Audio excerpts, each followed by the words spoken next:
ಲಕ್ನೋದಲ್ಲಿ ಬಿಜೆವೈಎಂ ಕಾರ್ಯಕರ್ತನ ಮೇಲೆ ಗುಂಡಿನ ದಾಳಿ. ರಾಜಕೀಯ ಹೋರ್ಡಿಂಗ್ ವಿಚಾರವಾಗಿ ಪಕ್ಷದ ಸದಸ್ಯನಿಂದಲೇ ಕೃತ್ಯ. ಲಕ್ನೋದ ಮೆಹಂದಿಗಂಜ್ ಪ್ರದೇಶದಲ್ಲಿ ಶನಿವಾರ ರಾತ್ರಿ ಶ್ಯಾಮ್ ಚೇತನ್ ತಿವಾರಿ ಎಂಬ ಕಾರ್ಯಕರ್ತನ ಮೇಲೆ ಗುಂಡು ಹಾರಿಸಲಾಗಿದ್ದು, ಅವರ ಸೊಂಟದ ಭಾಗಕ್ಕೆ ಗಾಯವಾಗಿದೆ.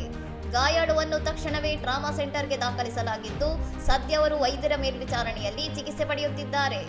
ಸಿಸಿಟಿವಿ ದೃಶ್ಯಾವಳಿಗಳ ಆಧಾರದ ಮೇಲೆ ಆರೋಪಿಯನ್ನು ವೈಭವ್ ಬಾಜ್ಪೇಯಿ ಎಂದು ಗುರುತಿಸಲಾಗಿದ್ದು, ಈತ ಕೂಡ ಬಿಜೆವೈಎಂ ಸಂಘಟನೆಯೊಂದಿಗೆ ಗುರುತಿಸಿಕೊಂಡಿದ್ದಾನೆ.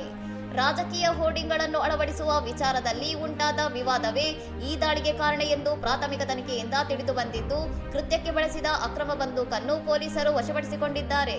ಘಟನೆಯಿಂದ ಮೆಹಂದಿಗಂಜ್ ಪ್ರದೇಶದಲ್ಲಿ ಉದ್ವಿಗ್ನತೆ ಉಂಟಾಗಿದ್ದು, ಪರಿಸ್ಥಿತಿ ನಿಯಂತ್ರಿಸಲು ಮತ್ತು ಕಾನೂನು ಸುವ್ಯವಸ್ಥೆ ಕಾಪಾಡಲು ಸ್ಥಳದಲ್ಲಿ ಭಾರೀ ಪೊಲೀಸ್ ಬಂದೋಬಸ್ತ್ ನಿಯೋಜಿಸಲಾಗಿದೆ. ಇನ್ನಷ್ಟು ಸುದ್ದಿಗಳಿಗಾಗಿ ನೋಡ್ತಾ ಇರಿ ಸೌರಂ ಟಿವಿ.